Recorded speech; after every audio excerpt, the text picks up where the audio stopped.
UFP, the United Federation of Podcasts.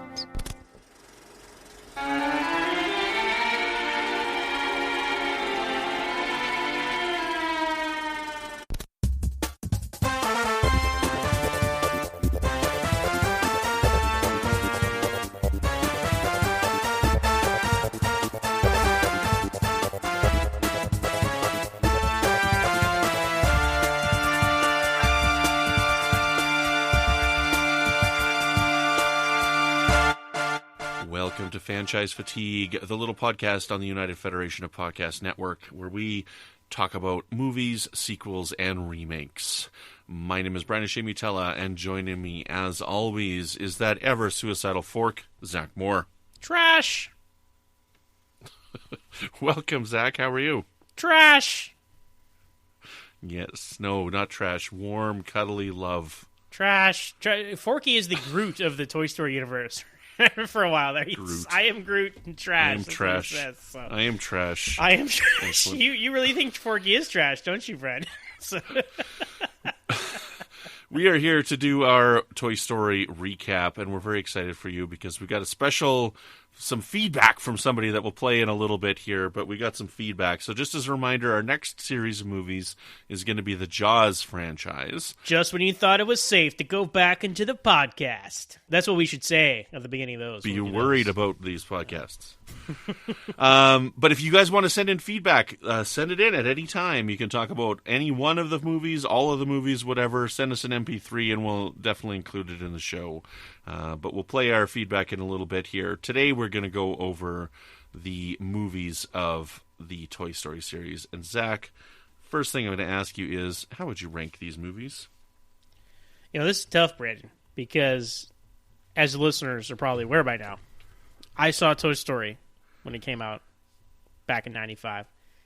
Didn't see a sequel until we started doing this podcast. So I have kind of a different perspective than probably most people as far as these movies go. Now, Toy Story is a classic. Toy Story 2, just as good. Toy Story 3, just a notch below it. And then Toy Story 4, unfortunately, is a couple steps below the first three. But, man, do I have to pick one? Because I think Toy Story 1 and 2 almost tie for first place. Is that cheating to say they're both number one for me? Or Yes. Pick one. Okay, I'm going to have to go with the first one then. I'm going to have to default to the first one because that's the one I grew up with. That's the nostalgia value. And I think the second one is so good because of the first one. The second one is great. It's like literally one of the greatest sequels. No exaggeration. But it is just that one notch behind the first one because the first one establishes the world, the characters.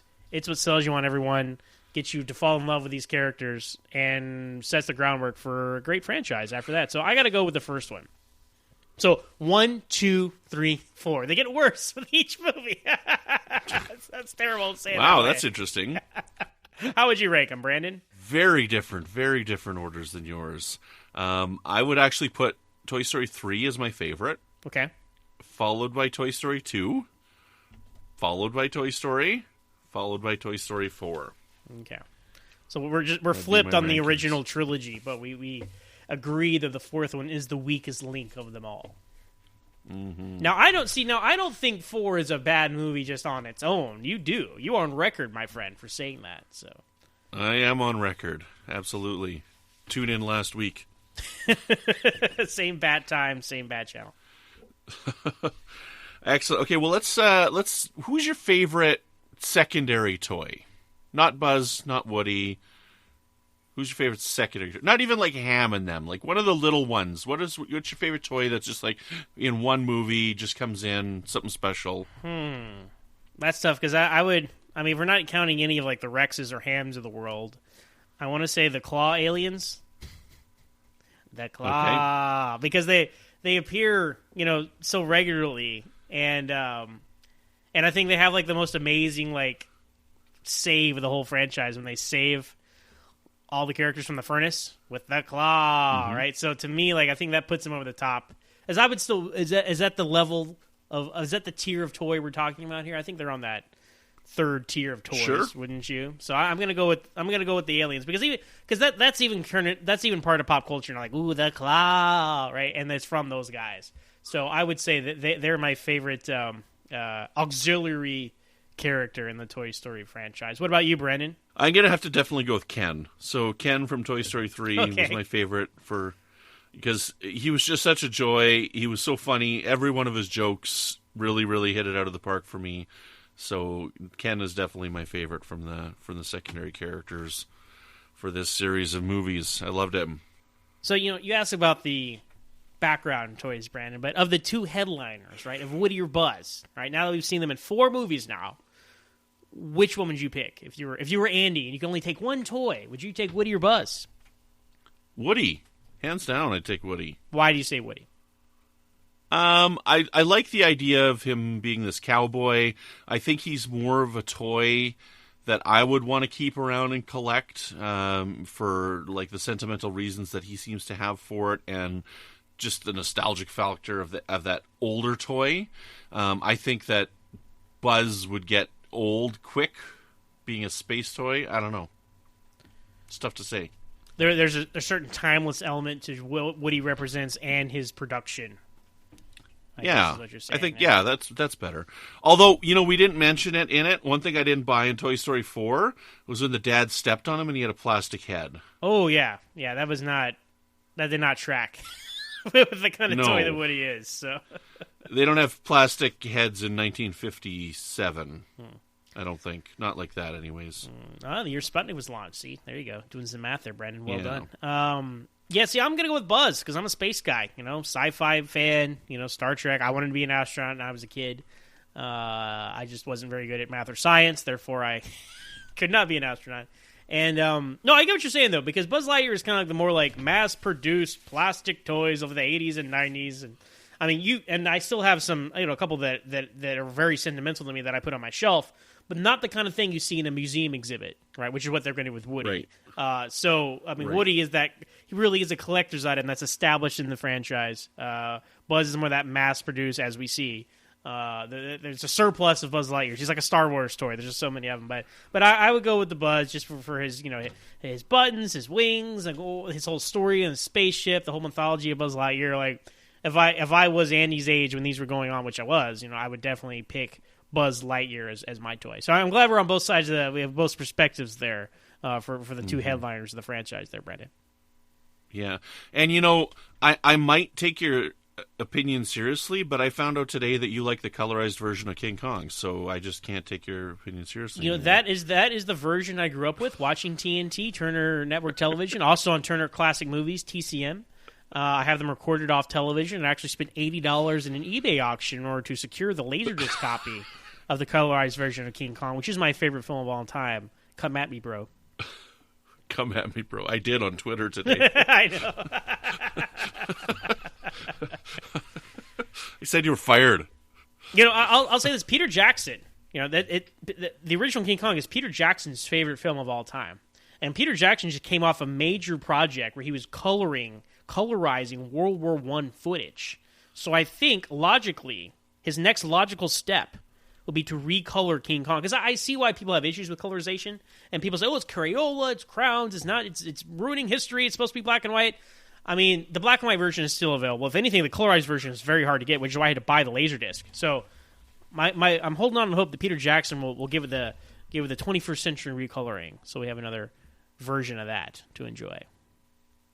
So he's like Peter Lucas? He really is turning into George Lucas. I mean, he made Lord of the Rings, then he made The Hobbit, which is basically George Lucas making Star Wars and then making the prequel trilogy. So, I mean, there are a lot of similarities between these guys. That's all I'm saying. Although he's not going to destroy the original versions of what he does. That's the difference between Peter and George. So, anyway, getting back on track, though, Brian. I know we have one last question we want to ask here about the future of the franchise, right? Yes. So, where do you think that this would go if they did a Toy Story 5? I literally don't know. I don't want them to. I said in the last one it was fatigued. But honestly, the way that I guess I'm going to answer this first. So sure. You just calm down. Based on the way that this movie started, I would want to see a movie that took place between Toy Story 3 and Toy Story 2. I would like to see more toy stuff. prior to Sunnyvale, or even something that took place inside Sunnyvale. I think those would be the two things that I would like to see the most. So you're looking for a Temple of Doom situation for it to be I'm fine with that, yeah. taking place before a previous film. That's an interesting approach. Every time you say that, it's like you're surprised that I know that that's a prequel. What order are the Indiana Jones films are on your shelf, Brandon? That's the real question, because Temple of Doom is first on my shelf, because I'm a true fan. Let me go. They're all under R, they're all under I, so I'll be right back. Do you call it Indiana Jones and Raiders of the Lost Ark, or do you call it Raiders of the Lost Ark? Are you one of those people? That's another Lucasism, by the way. Just retitling movies. Okay, so getting on track here. I know we're having some fun with some tangents here on this one, guys. But, yeah, I don't know where they go either. I think, if there was no Toy Story 4 at all, and you asked us this question after Toy Story 3, I think we'd also be like, I don't know. Because Toy Story 3 is a perfect ending. This isn't a perfect ending. It is an ending. I think. I mean, they part Woody and Buzz part ways, and I think, and their coming together was the beginning of the franchise. So them parting ways should be the end, naturally. And we talked about it some in the last episode we did on Toy Story 4 with Jamie. That, like, is this some cynical Disney decision to, like, add more characters and split them off into two groups and have Toy Story 5 here and a TV show over here and shorts over here?